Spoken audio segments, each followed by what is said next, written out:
capítulo 8 de Hechos, versículos del 1 al 13. Los versículos anteriores a este capítulo 8 concluyen narrando la muerte del que conocemos como el primer mártir de la iglesia cristiana. Su nombre era Esteban. De ahí que empieza el capítulo 8 con esta afirmación diciendo: y Saulo de Tarso, que más adelante se convierte al Señor Jesucristo y su nombre es modificado por Pablo, ¿verdad? Saulo de Tarso consentía, aprobaba, estaba de acuerdo y aún más, él era uno de los que animaba a la muerte de personas como Esteban. En tan solo 6 versículos, Saulo es mencionado 3 veces. En los versículos anteriores al terminar el capítulo 7 y en algunos de los versículos que leímos del capítulo 8. En tan solo 6 versículos, Saulo de Tarso es mencionado 3 veces. Y cada una de esas veces muestra que su aborrecimiento hacia la iglesia y su deseo por aniquilarla iba escalando en intensidad. Dese cuenta lo que dice.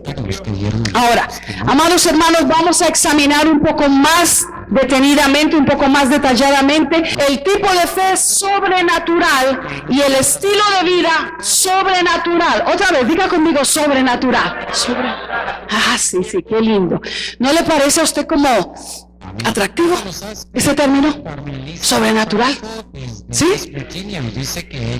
Quisiera que examináramos un poquito más la fe sobrenatural y el estilo de vida sobrenatural de estos creyentes, lo cual hizo posible que un hombre como Saulo de Tarso conociera a ese Jesús que tanto aborrecía. Y no solo él, sino que también ciudades enteras, regiones y el mundo completo de su época fuera impactado a tal grado por ese cristianismo que ni la espada, ni la cruz, ni la hoguera, ni la cárcel, ni el destierro, ni el desprecio, ni la persecución, ni el circo romano, ni ninguna calamidad pudo impedir que estos creyentes del capítulo 8, estos creyentes evangelizaran su generación. Y gracias a ellos, el evangelio ha sido proclamado hasta alcanzarnos a nosotros en el siglo XXI. Una fe sobrenatural y un estilo de vida sobrenatural. Y lo primero en lo que quisiera detenerme un poco, quizás será la mayor parte del tiempo, es en estos versículos, los primeros versículos del capítulo 8. Y ese punto quisiera que nosotros meditáramos en que hay que morir para poder vivir en abundancia.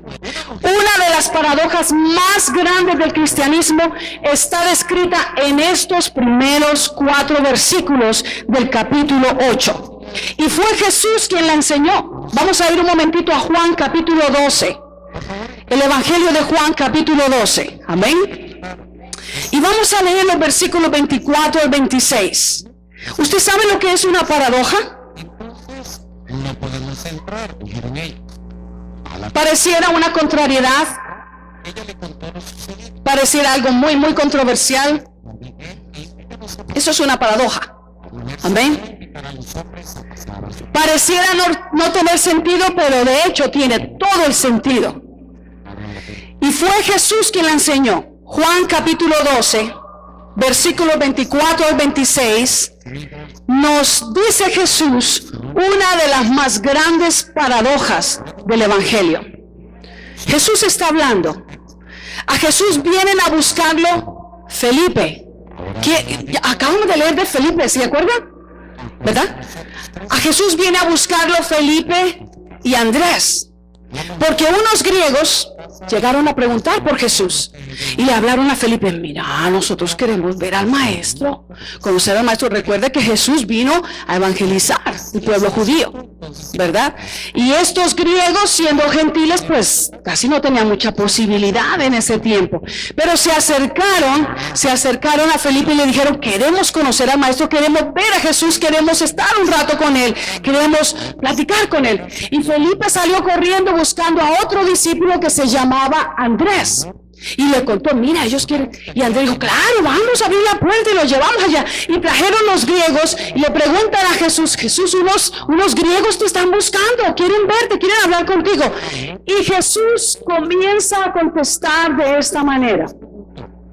El tiempo ha llegado para que el Hijo del Hombre sea glorificado. Y luego entra en esta de las más grandes paradojas del cristianismo. De cierto os digo, que si el grano de trigo no cae en la tierra y muere, queda solo, pero si muere, lleva mucho fruto. El que ama su vida, ¿qué dice? ¿Cómo está eso? El que ama su vida la perderá. No puede ser. Si el que la ama la tiene que cuidar, la va a extender, ¿no es cierto? Por eso hoy hasta tomamos leche descremada, algunos han dejado el café, la carne roja, tratamos de consumir más antioxidantes, ¿verdad que sí? Nada de sodas o Coca-Colas, menos comidas fritas, ¿verdad que sí? Amén, hermana Ana, hoy es una de las fans aquí fuertes del comer saludable. Amén. No se supone que al cuidarla es para extenderla y la amas, pero Jesús dice, el que ama su vida la perderá, y el que aborrece su vida en este mundo, para vida eterna la guardará. Si alguno me sirve, sígame. Y donde yo estuviere, allí también estará mi servidor. Si alguno me sirviere, mi Padre le honrará. La paradoja que Jesús empieza a enseñar predica que para vivir hay que morir primero. Y que para multiplicarse y reproducirse hay que caer a tierra y morir. Eso es muy contrario a lo que a nosotros se nos enseña en esta sociedad, en esta generación y en el mundo en que vivimos. Jesús está diciendo en esta porción de Juan 12 que al recibir la semilla de Dios en nosotros, para no ser un creyente estéril y quedarte solo, debes estar dispuesto a humillarte. ¿Cuánto, pastora? Mucho. ¿Mucho? ¿Cuánto más?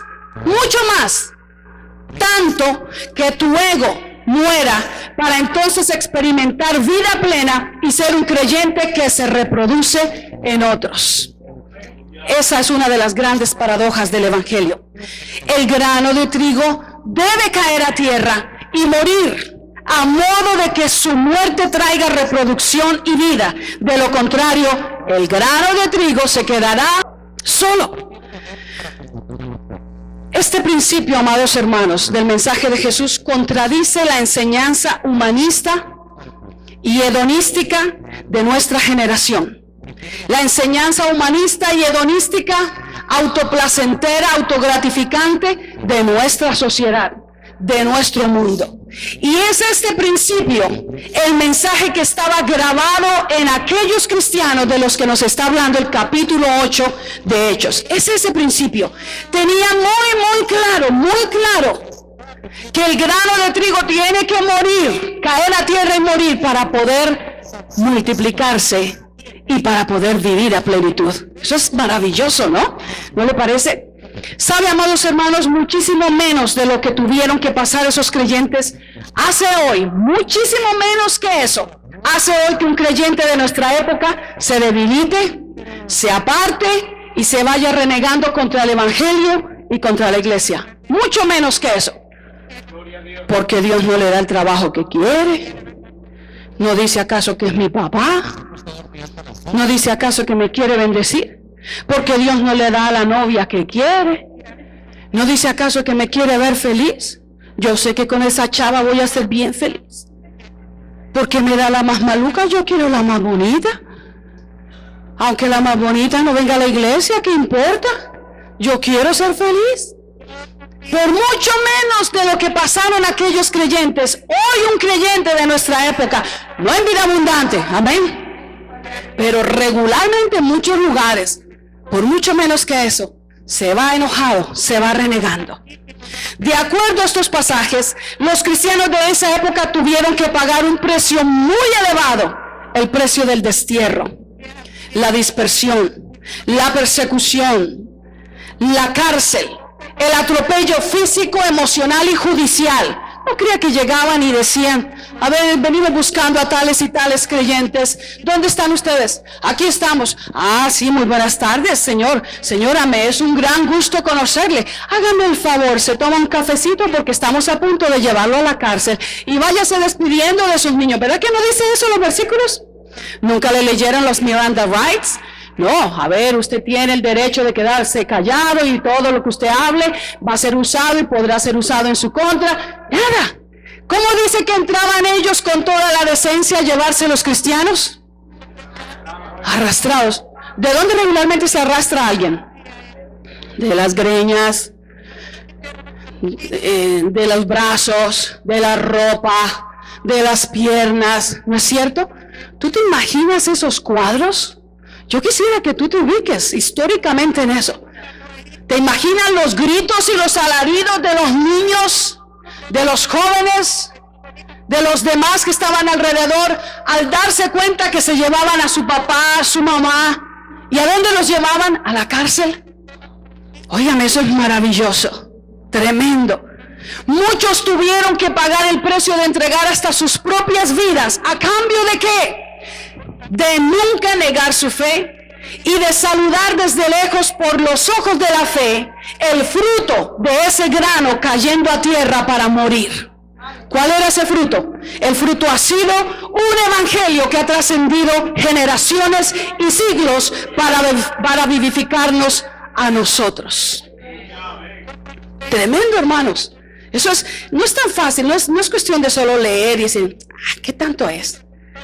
Hoy muchos van a la cárcel, pero por tickets que no pagaron. Porque no pagan la manutención de sus hijos. Golpean a las mujeres o las mujeres los golpean a ellos. Porque hacen escándalos en el vecindario. Porque los agarraron en algún acto delictivo. Pero ir a la cárcel de esa manera tan ignominiosa e indigna por causa de nuestra fe en Jesús, ese es un alto precio que pagar. El grano de trigo tiene que caer a tierra y morir para reproducirse y no quedarse solo. Hace aproximadamente 26 años, o mejor un poquito más de 26 años, me resisto a creer que ya estoy un año mayor, pero hace un poquito más de 26 años yo fui invitada a predicar en un congreso juvenil en México. Yo tenía 19 años y la mayoría de los jóvenes que estaban en ese congreso eran contemporáneos. La mayoría estaban entre los 17, 18, 19, 20, tal vez el mayor unos 21, 22 años, además de los líderes, ¿verdad? Los líderes eran bien mayores, pero la mayoría de los jóvenes en ese congreso eran más o menos alrededor de nuestras edades en ese entonces. Una de esas noches, al terminar de ministrar o al estar ministrando, vino una unción tan sobrecogedora sobre su servidora mientras que estaba predicando y ministrando, y el Señor me dio una palabra profética para algunos de los jóvenes que estaban ahí y los llamó por nombre y los llamaba para servir y para entregarse a la consagración, continuar sus carreras también profesionales, pero para irse preparando para el ministerio. Pasaron algunos años, después de algunos años perdimos contacto, aunque yo seguí en el ministerio, ellos siguieron en sus iglesias y todo por el estilo, pero durante ese tiempo en que nosotros perdimos contacto, uno de esos jóvenes que recibió esa palabra profética se casó con una de las chicas que también recibió una palabra profética ese día, y como esposos ellos decidieron obedecer al Señor y salir al ministerio después de que terminaron sus carreras. Mientras el muchacho fundaba una obra en la sierra de México, el diablo levantó tal persecución contra él, levantó tal enemistad. Déjeme decirle que México ha sido una nación bastante enemiga de la predicación del evangelio, bastante enemiga. Ha sido en México y en Colombia, los únicos dos países donde yo he estado predicando que hemos sufrido piedras, escarnio, persecución y muchas veces amenazas. Yo no llegué hasta eso de las amenazas, tal vez porque era muy joven, pero gente que trabajaba conmigo, mayores, sufrir amenazas por causa del evangelio. Pero México tiene una zona que son todavía más reacios al evangelio, que se conoce como la sierra, ¿verdad? ¿Algunos están conmigo? ¿Algunos saben de eso? la sierra. Yo no sé si ustedes están al tanto de las noticias, pero varias veces las noticias cristianas evangélicas nos llaman a levantar oración por la sierra en México, porque hay mucha persecución y hay violencia contra los cristianos. Este muchacho se fue a plantar una obra a la sierra. Estando allá en la sierra se levantó persecución, enemistad, y el muchacho quedó bastante enfermo. Empezó a ser muy atacado en su salud. Déjeme decirle que es una zona donde también se practica mucho brujería, hechicería y todo eso. Y también se contrataron a un sicario para matarlo. Era cuestión de deshacerse de él. Lo iban a matar, lo persiguieron, enfermo, a punto de morir, pero nunca negó su fe. Nunca se dio por vencido. Luego de unos años, el Señor le concede ya a esta altura haber plantado 3 iglesias, 2 en el Estado de México y 1 en la sierra. También le da la alegría de traer a los pies de Cristo a ese hombre sicario que intentó matarlo. Recibió a Jesús y hoy es un pastor que está pastoreando con él y es amigo de él. Eso es maravilloso. Y en unas semanas ellos están celebrando su aniversario en la iglesia, que están pastoreando, la iglesia central, que están pastoreando de alrededor de 600 miembros, y han invitado hasta a su servidora para ser la predicadora de esa actividad. Él me llama a mí su madre espiritual. Yo los discipulaba en el día, les enseñaba música, y en la noche me los llevaba a predicar y a ministrar conmigo en las campañas que hacía. Pero él estuvo a punto de morir. Nunca renegó, no abandonó su fe, no negó a Jesús, no vendió el mensaje, no lo adulteró. Hoy, por causa de ese grano que estuvo cayendo a tierra y a punto de morir, hay 3 obras más poderosas que se han levantado. Esa es la paradoja del cristianismo. Es tremendo, ¿verdad? Eso es tremendo. El grano de trigo debe estar dispuesto a caer a tierra y morir para no quedarse solo y para no ser estéril. Una simple inconformidad en la iglesia hoy hace que un creyente se enoje y se vaya. ¿Por qué se va, hermano? ¿Por qué se va, hermana? No, es que no me gusta cómo cambiaron el tono de la carpeta. ¿Por qué se va? No, es que ya le he dicho, hermana Aurora, que esos coros no me gustan. ¿Por qué se van? No, es que viera que el gas se ha disparado una barbaridad. Voy a buscarme una iglesita ahí nada más en la cuadra donde yo estoy. Aquí le doy gracias a Dios. Tenemos hermanos que viajan 1 hora y 1 hora y 15 para estar en un culto. Un viaje de ida, imagínate el de regreso. Y a algunos a veces se les hace difícil manejar 10 minutos, 15 minutos, 20 minutos, porque es más rico el sofá y el televisor. Dios te llamará a cuentas. No yo. Dios te llamará a cuentas. ¿Por qué? Porque el grano no quiere caer a tierra y morir. Porque el ego hay que alimentarlo. Porque es que esta chuleta cada vez pide más. Más nos gusta. Usted nada más dele un poquito de lo bueno que le guste, verá que le va a pedir más. Hoy no voy. Que oren los hermanos. Yo voy a orar desde aquí. Señor, oro que los bendigas. Vamos a ver cómo va ahorita el Super Bowl. Muestre a ver. Oigan, eso es tremendo, hermanos. Eso es tremendo. El grano de trigo no está dispuesto a caer a tierra y morir. Un simple desacuerdo, una corrección. Hermano, no haga eso, hermana, no haga esto, hermano, falta que... Una corrección, una observación sencilla. El que no lo saludaron, el que no lo llaman, que no lo tuvieron en cuenta, que no le dijeron ni gracias. Esa pastora, yo no sé qué le pasa, parece ciega, yo no sé, o será que se hace la loca. Yo hago y sirvo y jamás me dice ni gracias. Una de esas sencillas razones a veces es suficiente motivo para algunos irse de la iglesia. Quizás eso explica por qué hay muchos que pasan los años y no solo no maduran en su caminar cristiano, sino que tampoco se han ganado a nadie para Cristo. ¿Cómo se van a estar dispuestos a morir si un día de ayuno no lo pueden sufrir? ¿Un día de ayuno, pastora? No. Hagamos el ayuno de una comida. Yo ayuno el almuerzo. Así me decían amigos, sí. Sí, oye, ¿sabe qué fue en este país que yo aprendí que aquí se ayunaba un tiempo de comida solamente? Pero hoy cuesta, hermanos, ayunar. No es que le va a dar un yello al niño. ¿Y el niño? No es el niño, es el niño. Le va a dar un ataque. Le va a dar de pronto una úlcera. ¿Qué tal que le dé una úlcera? Amados hermanos, ¿cómo va a estar dispuesto ese grano de trigo a morir si un día de ayuno no lo puede sufrir? Si ni una hora ininterrumpida de oración puede pasar. Cuando no se tiene el coraje de apagar el celular, el internet o el televisor por una hora tan siquiera para encerrarse a orar y a conocer a Dios en las páginas de la Biblia. Ese grano me va a morir. Segundo, los creyentes del capítulo 8, conforme fueron esparcidos, de una cosa se encargaron: por donde iban, anunciaban el evangelio. No iban hablando lo que no tenía que ser, lo que no edificaba, lo que no iba a traer vivificación a la gente. Un tema principal estaba en sus labios y ese tema era Cristo. Cristo y solo Cristo.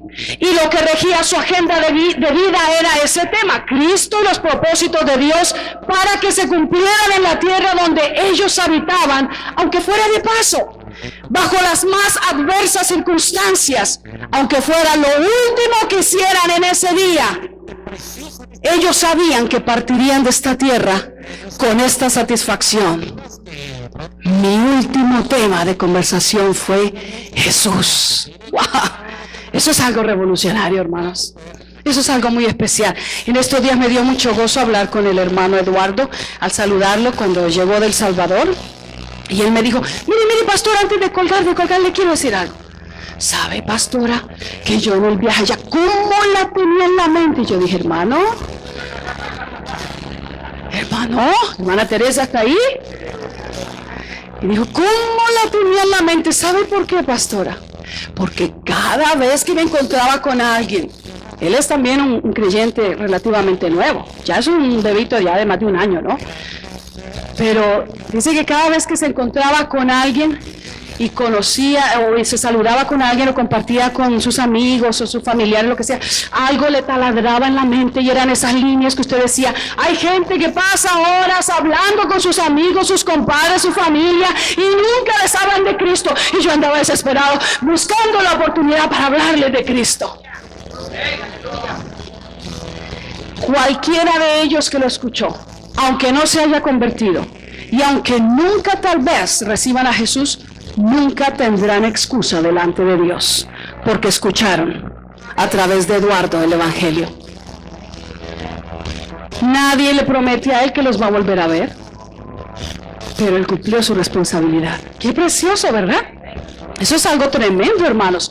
El tema principal de ellos era Jesús, es lo que dice ahí. Ellos hablaban de Cristo, donde quiera que ellos iban, era predicando a Jesús, hablando de Jesús, de las maravillas. Yo no sé por qué a veces los creyentes, de por allá, muy lejos, no aquí, pero de por allá, muy lejos, pasan horas y horas hablando de temas conflictivos, de temas controversiales, de política, de farándula, de deporte. Y está bien hablar de eso. Culturícese, lea, esté a tono con las noticias para que usted pueda tener un diálogo también más extenso. Amén. Haga todo eso, pero usted no pierda el enfoque de su conversación. Esta persona tal vez no sabe de Jesús, le voy a hablar de Jesús, le voy a decir: pero es que, pastora, yo no sé cómo voy a decirle, yo no manejo la teología como usted, ni la doctrina. Usted no tiene que aprender teología ni doctrina para hablar de Jesús. Usted comience por decirle: ¿sabes qué? Como dijo ayer alguien cuando iba a ser bautizado, mi vida iba sin rumbo hasta que Jesús vino a mi vida. Otra persona dijo: mi vida estaba vacía y era triste hasta que Jesús vino a mi vida. ¿Qué más tú tienes que decir que aquello que Jesús ha hecho en tu vida? Es todo lo que Dios te pide. No pases tiempo en discusiones vanas. que si se debe hacer esto o lo otro, que si se debe usar aquello o no, que si pasó aquí, que si pasó allá, que si Salomón fue salvo o no, que si esto o lo otro. No, usted hable de Jesús, dígale de Jesús a las personas, porque puede ser que sea la última oportunidad que ellos tengan escuchar de Jesús. Un escritor describe a esos creyentes del capítulo 8 de esta manera, se lo voy a leer textualmente. Ese escritor lo describe a esos creyentes diciendo: los cristianos del primer siglo vivían en el umbral del cielo. ¿Usted sabe cuál es el umbral? El umbral de una casa es la entrada, ¿no? La entrada, ahí. Justo la línea divisoria donde está la puerta, ese es el umbral. Y este escritor dice: los cristianos del primer siglo vivían en el umbral del cielo, a un latido del corazón de su hogar. ¿Dónde estaba su hogar? En el cielo. Sin posesiones en la tierra que pudieran retenerlos. ¿No tenían posesiones? Sí, tenían posesiones. Tenían tantas que ellos ofrendaban sus casas. Amén. No vaya a estar pensando: pastora, yo por eso no compro casa. Mentiras, no ha comprado porque se ha descuidado. Algunos teniendo años aquí todavía ni siquiera los papeles han arreglado pudiendo hacerlo. No han aprendido inglés. Eso no puede ser. Eso no puede ser. Amén, hermanos. O sea, el evangelio es para echar para adelante, porque hoy nosotros tenemos el poder en Jesús. Hoy podemos declarar: todo lo puedo en Cristo que me fortalece. Claro que sí. Progrese, eche para adelante, madrugue más, esfuércese más, trabaje duro. Usted tenga claro en su mente y en su corazón que su jefe en realidad no es su jefe. Usted debe someterse a él o a ella en la autoridad por aspectos laborales y por aspectos legales, pero su jefe es Dios. Usted sale para el trabajo para hacer un trabajo íntegro, de calidad, un trabajo que puede ser garantizado porque usted lo hace para Dios. Los jóvenes y los niños, ustedes van a la escuela a educarse para Dios. Ustedes van a perseguir una carrera para Dios. Amén. Sí, eso es, hermano. No es de que como ahora soy cristiano ya ni me baño, ya ni uso desodorante, porque es que soy tan humilde que ya para qué, ya ni me peino. Eso no es así. Así me dijo una vez un hermano hace años por allá en Colombia: no, pastora, yo soy tan humilde que yo ya no me baño. Eso no se llama humildad, eso se llama choquedad, en buen salvadoreño. Aleluya. Sí, hermanos. Pero ese escritor de estos, describiendo a estos creyentes, dice que ellos vivían sin posesiones en la tierra que pudieran retenerlos. Yo digo que tenían bienes, pero poseían lo eternal más que lo terrenal. Amén. ¿Sabes qué es lo triste? Que muchas veces nada tan siquiera tenemos de valor, de verdad de valor en la tierra. Y qué aferrados vivimos a ellos, ¿verdad? Qué aferrados, qué apegue, qué difícil desprendernos. Es que a veces hasta para traer al Señor ese Washington sale despeinado de tanto que lo apretamos ahí en el bolsillo. Mechudo sale ese Washington que damos, porque cómo brillan esos Washington en las ofrendas. Pero está bien, ¿verdad? Sí, es para Dios. Pero a veces no es ni nada de valor que tenemos aquí, de verdad. En un instante te vas, nos vamos. ¿Sabes qué te llevas? Solo lo que tienes dentro. No te llevas más. Ni tus joyas, ni tu ropa, ni tu casa, ni tu carro, ni la cuenta del banco. Nada. Ni el 401k, ni los diezmos que se guardaron. Nada te llevas. Solo lo que tienes dentro. Amén. Así vivían esos creyentes. Tenían posesiones, pero en realidad vivían amando lo eternal más que lo terrenal. Segundo, ¿de qué va seguida la predicación del evangelio? Eso nos lo dice los versículos 5 en adelante, nos dan esa respuesta. A causa de la predicación de Felipe comienzan a ocurrir señales, porque el reino de Dios, amada iglesia, el reino de Dios consiste en poder. Dígalo conmigo, el reino de Dios consiste en poder. Eso lo dijo el Señor Jesucristo. El reino de Dios no es liturgia, no es religiosidad, no es una nueva lista de prohibiciones de lo que debo o no debo hacer. El reino de Dios consiste en poder. Por eso yo no me avergüenzo del evangelio, porque es poder de Dios. Es poder de Dios para salvar. Es poder de Dios para sanar. Es poder de Dios. Y entre las primeras señales aparecen aquí que endemoniados eran libres. ¿Sí recuerdan esos versículos? Que endemoniados eran libres, que los espíritus malignos salían dando alaridos, salían gritando de las personas. Pero pastora, ¿por qué ustedes están como tan extravagantes? Solo ahí hablando películas de horror, del diablo y de demonios. Además el diablo no existe. Bien, ha hecho su trabajo el diablito. Que algunos, miren, lo cargan ahí al ladito y otros cargan algunos de sus emisarios dentro y dicen que no existe. Eso es tremendo, hermanos, sí, eso es tremendo. Entre las primeras señales en estos versículos que ocurre que hay liberación de endemoniados. ¿Verdad? Eso es lo que nos está diciendo. Dice que había allí un mago, un hechicero llamado Simón. Déjenme decirle algo, no existe magia blanca, ni magia negra, ni azul, ni color perlado. Algunos dicen, no pastora, es que eso es la magia negra. Yo he consultado, pero la magia blanca está buena, viera, buenísima. ¡Ja! Bien engañadito lo tiene el diablo. Y le estoy predicando en la iglesia con entendimiento, hermanos, porque lo que aquí recibimos es para darlo a otros también. Amén. Había un mago. El término literal para ese mago es un hechicero. Un hechicero. Se llamaba Simón, el cual hacía tiempo estaba practicando su hechicería, y de acuerdo a estos versículos tenía a toda la población en Samaria asombrada y engañada. Desde el más pequeño hasta el más grande, lo que dice, ¿verdad? Todos decían, Simón, este es el gran poder de Dios. Porque los tenía engañados, vislumbrados con sus artes mágicas. Y amados hermanos, la predicación del evangelio pone en evidencia la verdad y desenmascara la mentira. Le estoy parafraseando lo que nos dice esos versículos. Esos son cosas que acontecen en este capítulo y que nuevamente nos dejan constatado que donde se predica el evangelio se empieza a desenmascarar la mentira. Se le empieza a quitar la sombra que tiene cubierta la culebra que está engañando a la gente. Donde hay predicación del evangelio, se pone en evidencia la verdad.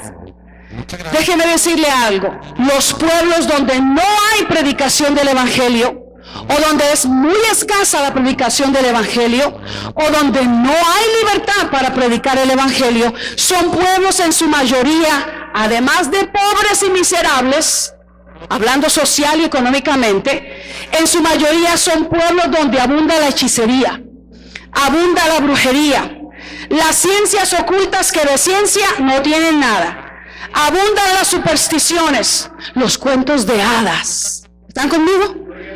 Los cuentos de los duendes, se me aparecen duendes, los pitufos. Abundan los cuentos de la llorona, de la ciguanaba, de maleficios. Sí, hermano, es cierto. Y regularmente los pobladores de esos lugares viven llenos de temores, de enfermedades raras. Dicen que son maleficios. Viven saturados de agüeros. ¿Saben lo que es un agüero?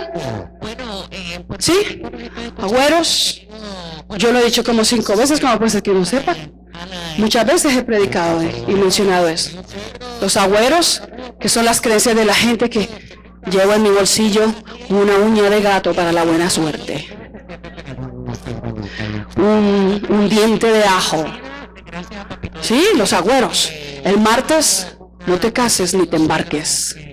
Viernes 13, ¡wow! wow, va a salir Freddy Krueger. que tiene una buena suegra, Son agüeros. No pases por debajo de una escalera porque te cae mala suerte. mi suegro, oye, Atropellaste un gato, te caen 7 años de mala suerte. dio su parte, Lo terrible es que hay gente en las iglesias que todavía abrazan esas creencias. que él está celebrando allá en Puerto Rico. Que los gente que viene de esos lugares o que está en poblaciones, en lugares donde no hay predicación del evangelio o es muy escasa o es prohibida, son gente que tiene ese tipo de creencias en su mayoría, que los tienen atados y esclavizados, que al niño me le hicieron ojo. Es triste escuchar creyendo y dice, no, es que tengo a mi hijo enfermo, es que hermana, me le hicieron ojo. Ah, me le hicieron ojo. No que somos nuevas criaturas. No que la sangre de Cristo nos limpia de todo pecado, de toda maldad. No que mayor es el que está en nosotros que el que está en ellos. No que Cristo Jesús agarró esa acta de decretos en contra de nosotros que era maldición y la clavó en la cruz y borró cada una de esas maldiciones derramando su sangre poderosa para nosotros. No que Jesús despojó a las potestades y a los principados. No que Jesús nuestro Señor mismo declaró, toda potestad me es dada en los cielos y en la tierra. Él es Señor de señores. ¿Qué es eso? Eso no puede ser entre nosotros, amén. Y amados hermanos, en esos lugares donde se dan estas cosas, casi siempre existe alguien vivaracho y estafador que se hace llamar el brujo o la bruja mayor, cuidado, y utiliza eso para mantener a los incautos e ignorantes intimidados y para sacar provecho de esa situación. La predicación del evangelio rompe esa mentira. ¿Cuántos le dan la gloria a Dios por ello? ¿Sí? Por eso es que en lugares vírgenes donde no ha llegado el evangelio hay tanta oposición, porque hay principados y potestades apoderados de esas zonas y cuesta abrir brecha, hermanos. Cuesta romper el camino para entrar ahí con el evangelio. Pero la predicación del evangelio rompe esa mentira, quebranta esas tinieblas, rompe y desata esos engaños. Con cosas como esas no se juega. Amén. No se juega. Déjeme decirle que algunos creyentes dicen, el diablo, así, el diablo, yo iba a decir eso, el diablo me hace los mandados, dicen algunos. El diablo me hace los mandados.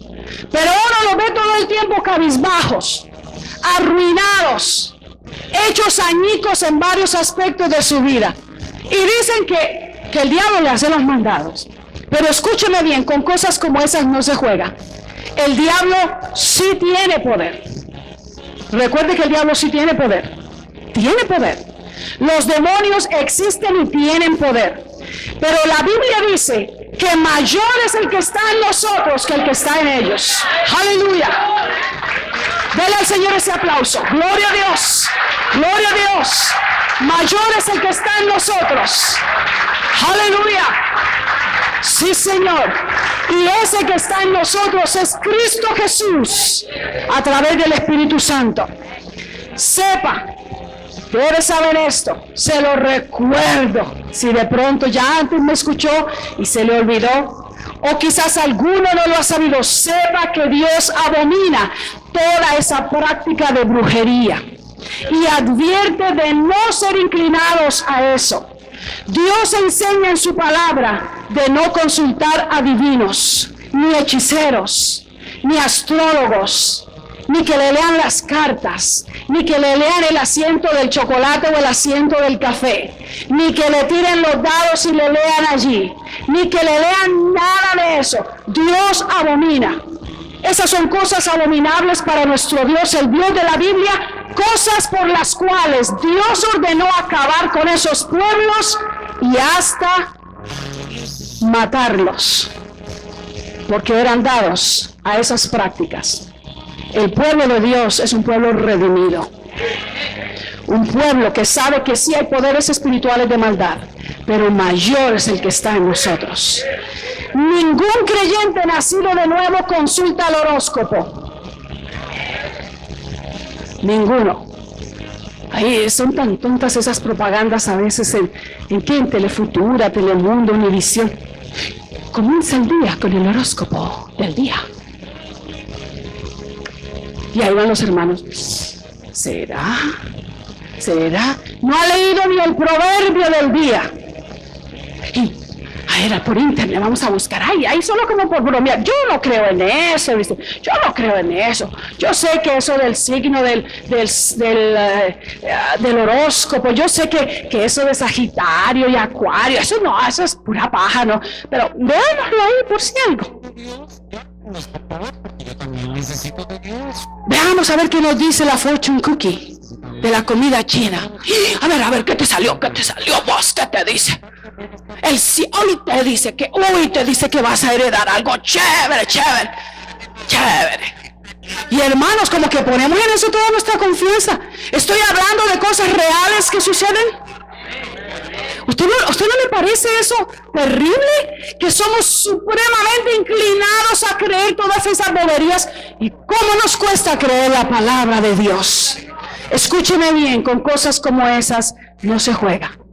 Ningún creyente nacido de nuevo consulta el horóscopo, ni consulta a divinos, ni llama a la línea psíquica de Walter Mercado, ni de ningún otro diablo, ni se compra la pulsera balance para la buena suerte, ni consulta a los magos, ni consulta a hechiceros, ni carga un escapulario, ni ningún amuleto para la buena suerte, para que no la deje el marido, para que no vaya y se la juegue con alguien más, para que no lo deje a él la esposa, para que le den la novia que es, para que los padres no lo vayan a desheredar. Ningún nacido de nuevo consulta a los sortílegos, ni se come el cuento de tomar clases de yoga para bajar de peso, ni compra remedios en la botánica para lograr un milagrito, sino que el creyente nacido de nuevo consulta a Dios, busca la llenura del Espíritu Santo, consulta la palabra de Dios para tener luz en la vida y decidir con sabiduría. También consulta a sus pastores, porque somos los que velamos por su alma. Y escuche bien, aquí en Vida Abundante, ninguno que se diga creyente y practique esas cosas podrá gozar de ningún privilegio. Y si insiste en su necedad, aún después de haber sido enseñado y corregido, tendré que pasar por la pena de pedirle que se congregue en otro lugar donde le permitan llamarse creyente y cometer abominación. Porque aquí no puede estar. Aquí está el pueblo de Dios. Amén. Sí, hermanos. Es que así tiene que ser. Es que ¿qué es eso? Que hay creyentes a veces en las iglesias que son extremadamente llevados de la ruina, de la mezquindad, de la pobreza, para servir a Dios, para dar a Dios, para comprometerse para Dios. Pero se les hace súper fácil ir donde la bruja mechuda que está en las cuadras allá debajo de la casa de ellos o algo, y le dan todo su cheque para que le lea las cartas. Eso es del diablo. Dios lo abomina. Espíritu de ruina y de maldad, espíritu de ruina, de empobrecimiento, de miseria es lo que los viene a apoderar. Hay quienes lo practican, y mientras no tenga Jesús, están en oscuridad, están en ignorancia. Pero una vez viene al camino del Señor, tiene que aprender la verdad. Y si alguna vez lo hizo, tiene que pedirle al Señor perdón por eso y decirle: Señor, santifícame, perdóname. Quizás algún día yo fui porque me llevaron, o quizás mi amiga, mi amigo me convenció.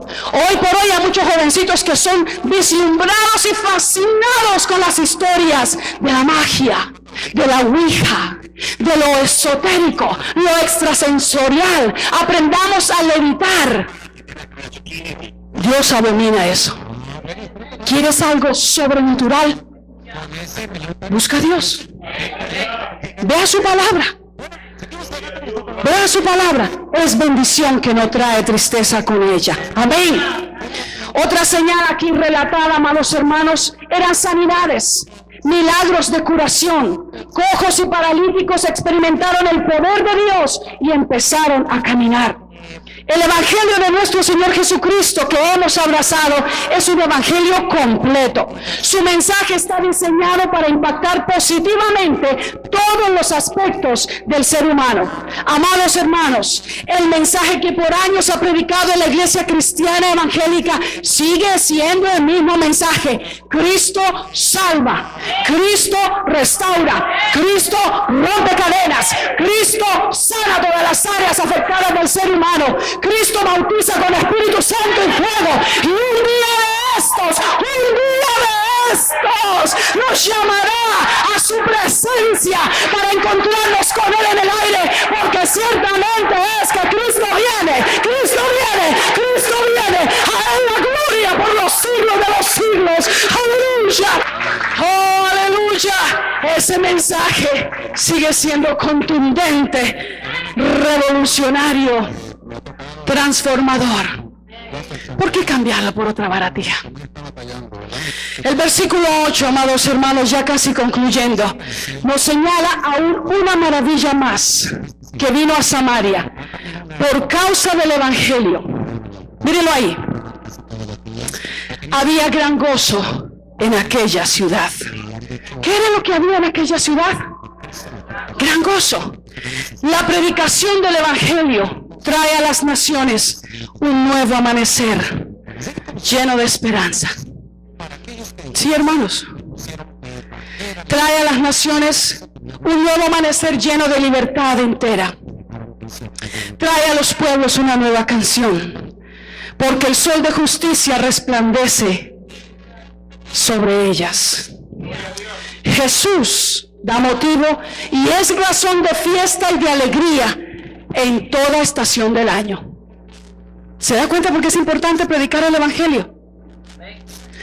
Como predicadora del evangelio, debo también decir lo que el Señor ha enseñado en mi corazón.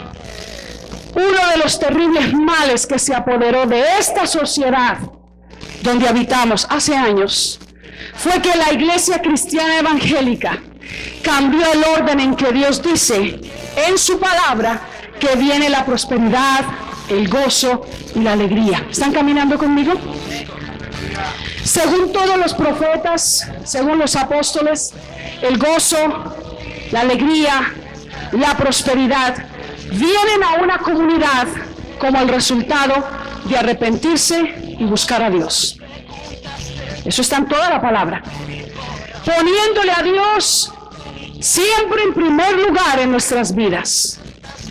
Según la sociedad hoy, según muchas llamadas iglesias cristianas, la alegría y el entretenimiento son el objetivo principal de sus agendas, para ser aceptados, para ganar gente, para presentar un evangelio políticamente correcto. A mí Dios me llamó a predicar. A mí no me importa si suena o no políticamente correcta. Yo no estoy corriendo para alcaldesa, ni para gobernadora, mucho menos para ser presidente, porque no puedo, yo no nací aquí. A mí no me interesan las posiciones. A mí Dios me llamó a predicar. Y si suena o no suena políticamente correcto, ese no es mi problema. Mi problema es entregarle a Dios cuentas claras de que prediqué lo que Él me dijo que predicara. Y créame que antes de temblar ante alguna entidad en la tierra, temblaré mucho delante de Dios si no le puedo entregar cuentas claras. Amén. Como resultado de que los predicadores y muchas iglesias han cambiado ese orden, han invertido ese orden, tenemos el más alto porcentaje de creyentes ineptos, inmaduros, inefectivos e infelices. De todo esto, de acuerdo a las encuestas llamadas que se le han hecho a los cristianos en esta nación. Es increíble, ¿no? El hombre se cree que sabe más que Dios. El hombre se cree que puede más que Dios. El hombre se cree que va a coger a Dios y lo va a sentar ahí en un aula y va a sacar un pizarrón y una tiza y le va a decir: Diosito, te voy a dar unas cuantas clases de cómo hacer feliz al hombre. Mira, primero, invéntate Facebook. No vaya a decir usted aquí, ay pastora, usted está dándole duro a Facebook. No, yo también tengo Facebook. No, o sea, no es eso. Pero invéntate, Dios, una música chévere, que los haga ir. Qué rico, eso te falta, Dios. Te falta meter entretenimiento, buenas películas. Usted sabe que esta nación, algo que la consume es el famoso entretenimiento. Millones y millones y millones de dólares se van en la industria del entretenimiento. ¡Wow! ¡Qué fácil nos echamos horas y horas frente al televisor! Horas y horas de diversión. ¡Qué vacío está el culto de oración! ¡Qué vacía está aquella recámara donde tal vez un día tomabas por lo menos 20 minutos para orar! ¿No es cierto? Pero mírate cómo estamos bombardeados de entretenimiento. Y el hombre se inventó cambiar el orden y decir, no, la prosperidad, la alegría, el gozo van a venir a la sociedad primero. Por último les hablamos de Jesús. Y eso sí, como dice un famoso predicador de este tiempo que tiene una super iglesia en un estadio, yo no les hablo de pecado. Ni les hablo de arrepentirse, ni les hablo de esas cosas, porque hay tan malas noticias hoy en los periódicos que dejemos que otros les den las malas noticias. Yo les hablo de una mente positiva, les hablo de gozo y de alegría, y todo el mundo bravo, bravo, y va y escribe unas 2, 3 líneas huecas y vacías. Uy, esos libros viera como son. Mire la gente que los lee. Mire el estilo de vida de ellos. La tasa de divorcio arriba. Las tragedias para arriba. Las comunidades donde viven llenas de iniquidad. ¿Qué clase de iglesia es esa? La iglesia que el Señor Jesucristo plantó es una iglesia que revolucionó su propio mundo para bien. Estaba llena de creyentes que entendieron que el grano de trigo tenía que caer a tierra y morir, que si era posible en mi vida tenía que también estar allí doblegada, si Dios así lo escogía, por causa de una fe maravillosa, por causa de un evangelio poderoso, por causa de ese Jesús que no tuvo en poco dar su vida por mí, un miserable pecador. Óigame, esa iglesia impacta a la comunidad. Esa iglesia impacta a la sociedad. Esa iglesia impacta al mundo. Esa iglesia va a dejar una marca indeleble en esta generación. Una iglesia que vive el evangelio que Jesús, su fundador, nos modeló. El evangelio de Cristo. Por ese evangelio yo no me avergüenzo. Porque es poder de Dios. Es poder de Dios.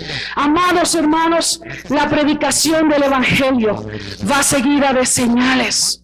Y como una última señal estaba esa, que toda la ciudad se llenó de gozo y de alegría. Pero mire, ¿qué pasó? El resultado, hermanos, de la sociedad de hoy y de nuestras iglesias es una iglesia casi inefectiva,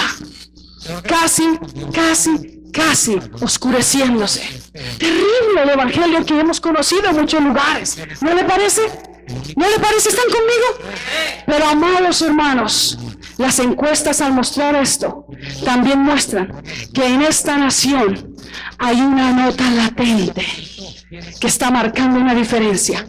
Que aunque hay iglesias que se están cerrando porque ya nadie va, ya los pastores y las pastoras no quieren, eso la gente no les hace caso. Eso ahora están compitiendo con los espectáculos del mundo para atraer unos que otros. Y hay muchos que están cerrando antes de continuar en toda esa parafernalia, ¿verdad? Que hay. Pero hay una nota latente en las encuestas. Las encuestas de las iglesias cristianas evangélicas aquí en Estados Unidos de Norteamérica muestran que hay un factor que está latente y están mostrando que están viniendo pueblos de otros lugares, culturas de otras partes, un pueblo latino que se mira como raro, que comen pupusas, que comen tortillas, que comen frijoles, que comen churrascos, que comen arepas, pero más que todo eso es un pueblo que está revolucionando sus comunidades porque está presentando un evangelio que no se da adulteración ninguna, sino que han conocido el evangelio del Señor Jesucristo. Un pueblo que dice, tal vez no me he visto tan bien como los otros, quizás no huelo tan delicioso como esas lociones, pero déjame decirte, hay un evangelio que ha transformado mi vida, hay un evangelio que ha revolucionado mi ser, hay un Jesús que me ha salvado. Tú tienes que saber, vecino, tienes que saber, amigo, tienes que saber, compañero, en la escuela, en la universidad, que hay un Jesús que te salva, que te ama y que un día de estos quiere llevarte a morar eternamente con Él. ¡Aleluya! Eso a mí me llena de gozo, me llena de alegría. Hay esperanza todavía. ¿Cuántos le dan la gloria a Dios? Amados hermanos, la predicación del evangelio va seguida de señales de salvación, de liberación de endemoniados, de milagros de sanidades y de gran gozo en las comunidades. Amén. Los versículos que leímos al final registran que al ser predicado ese poderoso evangelio, el reino de Dios y el nombre del Señor Jesucristo, todos los que oían y creían eran bautizados en agua. Tal vez a algunos hay cosas que no les parecen. Déjeme decirle que bíblicamente el único requisito para ser bautizado es creer con el corazón y declararlo con su boca, confesar que Jesús es el Señor. Eso es todo. Algunos dicen, no, yo todavía no me hago bautizar porque es que todavía, pastora, es que todavía tengo unos pecaditos ahí. Usted sabe, estoy tratando de arreglar mi vida, pero me cuesta. Otros dicen, no, es que yo no sé, es que tal que un día le falle al Señor. ¿Quién te dijo que te está pidiendo ser superhumano? Todo lo que el Señor pide es, reconoce a Jesús como tu Señor y tu Salvador. Créelo con tu corazón. Confiésalo con tu boca, que Jesús es el Señor y el Salvador. Nosotros en la iglesia tratamos de darle la mejor instrucción posible. Si es posible, lo hacemos antes del bautismo, y si no, apenas es bautizado, sigue engranado en la escuela de discípulos, porque queremos que tenga conciencia de sus decisiones. Amén. Pero el único requisito, bíblicamente hablando, para ser bautizado en agua es creer con el corazón y confesar con su boca que Jesús es el Señor. Y el día de ayer, qué maravilloso como terminamos ese día.